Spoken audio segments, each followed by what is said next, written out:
ऐसा मत मानिए कि कोई नहीं देखता है, ये जनता है जो सब जानती है।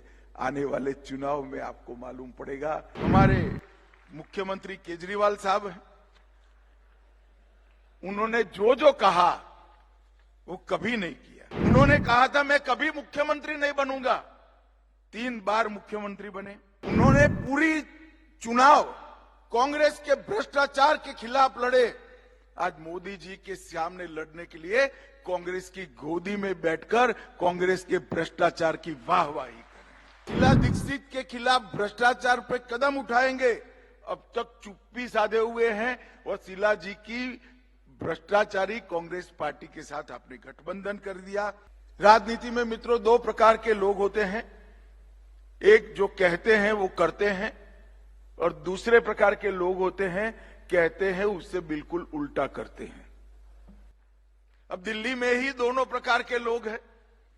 नरेंद्र मोदी जी है जो कहते हैं वो करते हैं और एक ही टर्म में पूरा कर कर छोड़ते हैं, और दूसरी ओर हमारे मुख्यमंत्री केजरीवाल साहब हैं,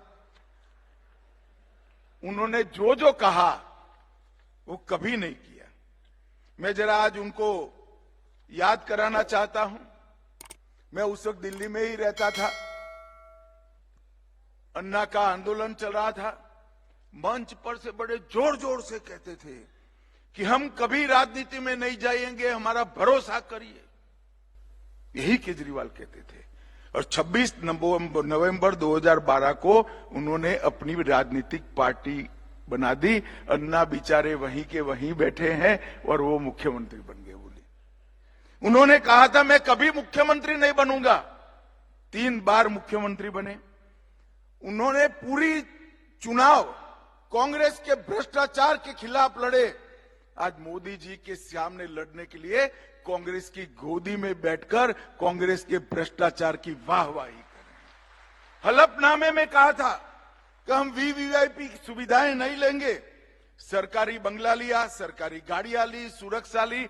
बंगला लिया तो लिया, शीला दीक्षित जी ने बेचारी ने जो बनाया हुआ था वो बंगले को बुलडोजर से तोड़कर एक शीश महल बनाया, करोड़ों रुपए का खर्चा कर। केजरीवाल जी जरा आप याद करिए आपने क्या कहा था। जन लोकपाल के लिए आपने आंदोलन किया था, उसकी धज्जियां उड़ाने का काम किया। शीला दीक्षित के खिलाफ भ्रष्टाचार पे कदम उठाएंगे।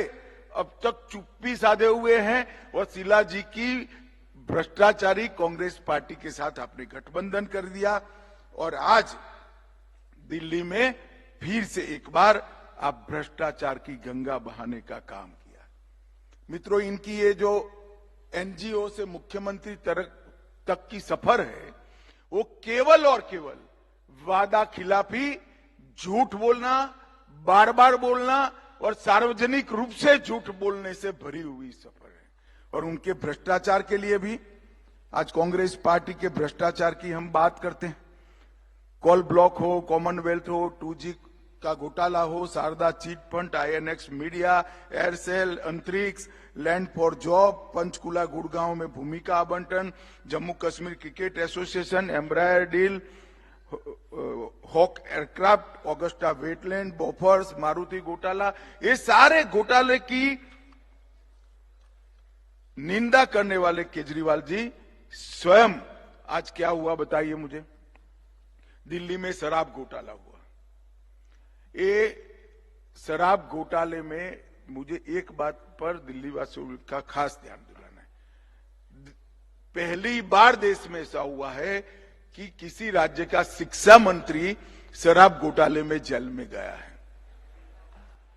जिनका काम शिक्षा का प्रचार और प्रसार करने का था, उन्होंने शराब का प्रचार और प्रसार करा, 2875 करोड़ का घपला किया और आज जेल में बैठे हैं। मनीष सिसोदिया भी जेल में, संजय सिंह जेल में, केजरीवाल जाते नहीं है जवाब देने के लिए। दिल्ली जल बोर्ड 78,000 करोड़ का घोटाला, बंगला घोटाला 125 करोड़ का, और शीश महल के रिपेयरिंग में 9 करोड़ का घोटाला, क्लासरूम घोटाला लगभग बने ही नहीं और 5,000 करोड़ का हेरफेर है। मोहल्ला क्लिनिक के नाम पर घोटाला किया, नकली दवाई के वितरण पर घोटाला किया, लेबोरेटरी के टेस्ट में घोटाला किया, सार्वजनिक वाहनों में लगाने वाले पैनिक बटन में घोटाला किया, बस खरीदी की योजना में घोटाला किया, और ये कहते हैं कि हम कट्टर ईमानदार व्यक्ति हैं। अब किसी पहले दूसरी कक्षा के शिक्षक को कट्टर ईमानदार की व्याख्या समझाते दिक्कत आ जाए, ऐसा केजरीवाल जी आपने कर दिया है।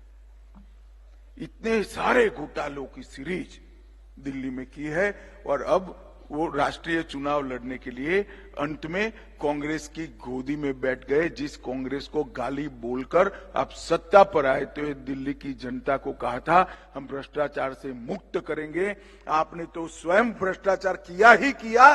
इसके साथ में कांग्रेस के भ्रष्टाचार को एक्नोलेज करने का काम भी केजरीवाल जी आप कर रहे हो। आप ऐसा मत मानिए कि कोई नहीं देखता है, ये जनता है जो सब जानती है। आने वाले चुनाव में आपको मालूम पड़ेगा, आप कितने भी नियम नीति छोड़कर गठबंधन करिए, आएगा तो मोदी ही 400 पार कर तीसरी बार मोदी जी देश के प्रधानमंत्री बनने वाले हैं। मैं पूरे देश का दौरा किया है, 125 से ज्यादा सीटों पर गया हूं।